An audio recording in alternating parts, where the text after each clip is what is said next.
హైకోర్టులో సోమవారం 19వ తారీఖున అత్యవసర విచారణ అయితే జరగనుంది.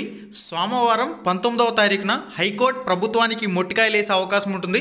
ఆ తర్వాత ప్రభుత్వం విధి విధానాల్లో ఏ విధంగా తర్వాత జరిగే ప్రాసెస్లో మార్పులు వస్తాయనే చూడాలి. మిత్రులందరికీ నమస్కారం. ఫ్రెండ్స్, మనకి తాజాగా కోర్టు కేసుకు సంబంధించిన అప్డేట్ గురించి మాట్లాడదాం. ఫ్రెండ్స్, కోర్టు కేసు అనేది వెంటనే తేలే వ్యవహారం కాదు. ఇది న్యాయానికి సంబంధించిన వివాదం కాబట్టి న్యాయపరంగా ఉండే అంశాలు అనేవి చాలా టైం టేకింగ్ ప్రాసెస్లో జరుగుతాయి. కాబట్టి అది ఉన్న ఫలానా ఆన్సర్ అనేది రాదు, కొద్దిగా ల్యాగ్ జరుగుతుంది. కాబట్టి గమనించండి. తాజా పరిస్థితి ఏందనేది ఒకసారి ఎక్స్ప్లెయిన్ చేస్తాను. మీ ప్రిపరేషన్ మాత్రం ఎట్టి పరిస్థితుల్లో ఆపద్దు. మీ ప్రిపరేషన్ అనేది యథావిధిగా కొనసాగాలి. మీ ప్రిపరేషన్ రెట్టింపు ఉత్సాహంతో ఖచ్చితంగా మీరు కొనసాగించండి. డిఎస్సికి సంబంధించి మరింత సమయం దొరకాలని చెప్పేసి ఆశించండి. ఖచ్చితంగా మీ ప్రిపరేషన్ అయితే కొనసాగాలి. ముఖ్యంగా మనం చూసినట్లయితే డిఎస్సి నోటిఫికేషన్పై 19వ తారీఖున హైకోర్టులో అత్యవసర విచారణ. ఏపీ డిఎస్సి నోటిఫికేషన్పై హైకోర్టు సోమవారం అత్యవసర విచారణ చేపట్టనుంది. ఎస్జిటి సెకండరీ గ్రేడ్ టీచర్కి సంబంధించి బిఎడ్ బ్యాచులర్ ఆఫ్ ఎడ్యుకేషన్ అభ్యర్థులను కూడా అనుమతించడం సుప్రీంకోర్టు నిబంధనలకు వ్యతిరేకమని కోర్టులో పిటిషన్ దాఖలైంది.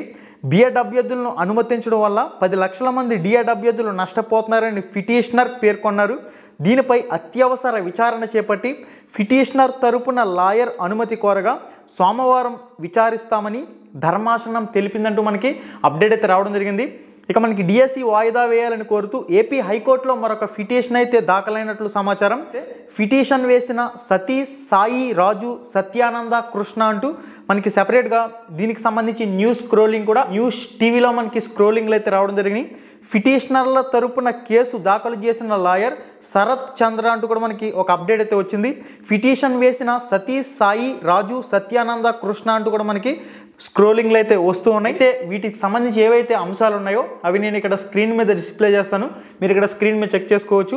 ఏదేమైనా న్యాయానికి సంబంధించిన న్యాయపరమైన వివాదాలు అనేవి వెంటనే ఉన్న ఫలానా సమాధానం రమ్మంటే రాదు. ఖచ్చితంగా అవి ల్యాగ్ జరుగుతూ ఉంటుంది. అది అలా సుదీర్ఘకాలం పాటు జరుగుతూ ఉన్న ప్రాసెస్ కాబట్టి మీ ప్రిపరేషన్ మీరు కొనసాగించండి. ప్రిపరేషన్ మరింత రెట్టింపు ఉత్సాహంతో మీరు కొనసాగించాలి తప్పనిసరిగా. ఇప్పటి వరకు ఉన్న అప్డేట్స్ అయితే ఇవి. సోమవారం విచారణకైతే రాబోతున్నట్లు తెలుస్తుంది. అప్పటి వరకు కూడా ఈ అంశాలను మీరు పక్కన పెట్టి మీ ప్రిపరేషన్పై దృష్టి పెట్టండి. ఫర్దర్గా ఏదైనా అప్డేట్ వచ్చినట్లయితే అప్పటికప్పుడు మీకైతే పోస్ట్ చేయడం జరుగుతుంది. కాబట్టి లైవ్ ఎగ్జామ్స్కి సంబంధించి కూడా మన ఛానల్లో కంటిన్యూస్గా ఇంపార్టెంట్ బిట్స్ అనేవి, అదేవిధంగా మోడల్ పేపర్లకు సంబంధించిన బిట్స్ అనేవి మీకు ఫ్రీ ఆన్లైన్ క్లాసులు అనేవి ఇంపార్టెంట్ బిట్స్ రూపంలో అందించడం జరుగుతుంది. కాబట్టి ఒకసారి చెక్ చేసుకోండి. www.ramramesh.in మీరు గూగుల్లోకి వెళ్ళి www.ramramesh.in అని చెప్పేసి గూగుల్లో సెర్చ్ చేయండి. ramramesh.in అనే వెబ్సైట్ వస్తుంది. దానిలో మీకు 600కు పైగా టెట్, అదేవిధంగా డిఎస్సికి సంబంధించి ఉపయోగపడే విధంగా ఇంగ్లీష్, తెలుగు, సైకాలజీ, విద్యా దృక్పథాలు, మ్యాథమెటిక్స్ అన్ని సబ్జెక్టులు కూడా, సోషల్ స్టడీస్, మోడల్ పేపర్లు, ప్రీవియస్ మోడల్ పేపర్లు అన్నీ కూడా ఇంపార్టెంట్ టెస్ట్లు అనేవి మీకు ఫ్రీగా రాసుకునే అవకాశం అయితే కల్పించడం జరిగింది.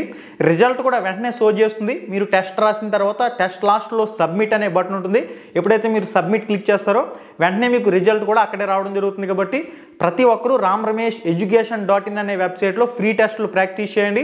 మీకోసం నేను క్లౌడ్ హోస్టింగ్ తీసుకున్నాను. ఎంత ఎక్కువ మంది టెస్టులు రాసినా కానీ సెట్ అనేది ఎటువంటి ఎర్రర్స్ అనేవి రాకుండా మీకు క్లౌడ్ హోస్టింగ్ అయితే తీసుకున్నాను. కాబట్టి ప్రతి ఒక్కరు కూడా అవకాశం క్రియేట్ చేయడం నా వంతు, ఉపయోగించుకోవడం అనేది మీ వంతు. ఓకే గైస్, మరింత అప్డేట్ ఇన్ఫర్మేషన్ ఎప్పటికప్పుడు మన ఛానల్ ద్వారా మీకు అందుతూనే ఉంటుంది. Ram Ramesh productions Telegram group link డిస్క్రిప్షన్లో ఇచ్చాను. ప్రతి ఒక్కరు కూడా జాయిన్ అవ్వండి. ధన్యవాదాలు.